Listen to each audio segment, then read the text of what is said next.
Donc bonsoir tout le monde. Donc comme vous voyez sur le titre de cette vidéo, on va parler sur les orogenèses qui ont été effectuées les domaines structuraux du Maroc.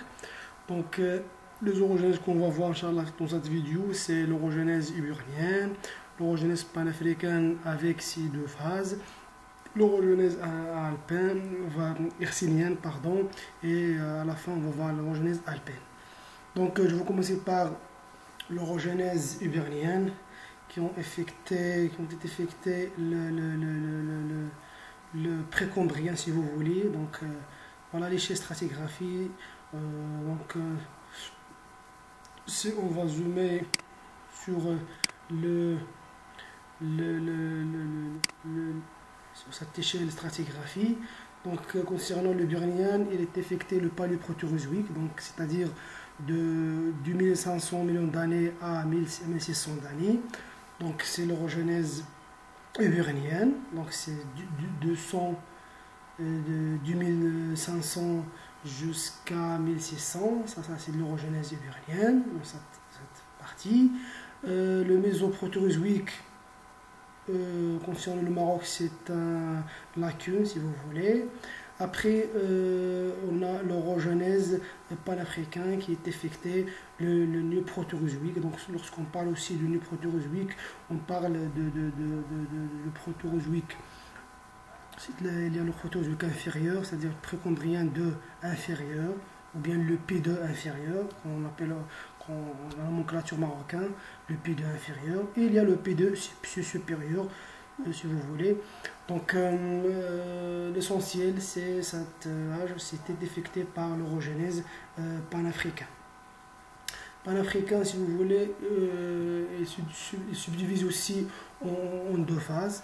Il y a la première phase qui s'appelle la première phase de panafricain, c'est la phase B1, c'est-à-dire la déformation ici c'est ductile.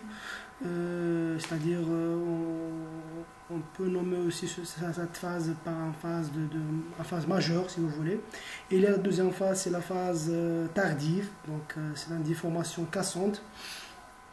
Donc l'essentiel c'est l'orogenèse panafricaine qui ont été effectées néoprotérozoïque, donc néoprotérozoïque en général, c'est-à-dire dans l'ère de protérozoïque. Donc, concernant la troisième orogenèse, il y a l'orogenèse hercynienne, c'est-à-dire c'est l'hercynien qui est effecté le paléozoïque, si vous voulez. Lorsqu'on parle de paléozoïque, c'est-à-dire le cambrien, l'ordovicien, silurien, dévonien, carbonifère et permien. Donc, cette plage de paléozoïque, c'était effectué par l'orogenèse hercynienne qui se manifeste aussi dans le Haut Atlas, dans le Haut Atlas comme couverture, si vous voulez. Il y a, lorsqu'on parle de paléozoïque, c'est-à-dire dans le Haut Atlas, c'est le socle. L'inverse, lorsqu'on parle de paléozoïque sur l'Anti-Atlas, c'est de la couverture. Donc on parle de couverture paléozoïque pour l'Anti-Atlas et socle paléozoïque pour le Haut Atlas. L'essentiel, c'est que le paléozoïque s'est effecté par l'orogenèse hercynienne. Après, la dernière orogenèse, c'est l'orogenèse, si vous voulez, alpine. Donc, c'était effecté par le Mésozoïque, c'est-à-dire le Tertiaire, le Jurassique, jusqu'à le Quaternaire. Donc, c'est ça les quatre orogenèses qui ont effectué le domaine structurel du Maroc.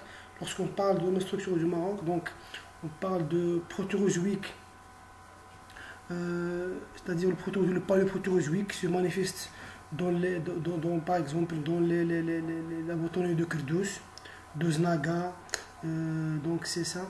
Il y a aussi des datations de granit de Taznaq, c'est-à-dire de granit de Taznaq, c'est 1700 à 1900 d'années après la datation.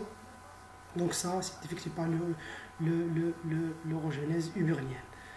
Concernant le panafricain, il y a beaucoup, il se manifeste dans les boutonnières surtout, la boutonnière de Boisel, dans le Sarrou, des Fni, dans beaucoup des boutonnières au niveau de l'anti-atlas.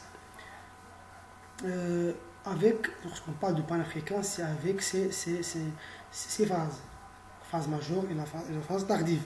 Concernant l'orogenèse hercénienne, comme on a dit au début, c'est la couverture dans l'anti-atlas. La couverture se manifeste par les chestes, c'est-à-dire les chestes du Ktawa, les chestes du Tachila, les chestes du Zwata, etc. Donc, lorsqu'on parle de la couverture paléozoïque, surtout dans l'anti-atlas, on parle en termes formation, il y a la série de Litvin, les chestes écalcaires, des gris terminaux, des chestes de Tachila, de Fzwata au niveau d'Al-Nif, c'est-à-dire toujours au niveau de la boutonnière de Sarro.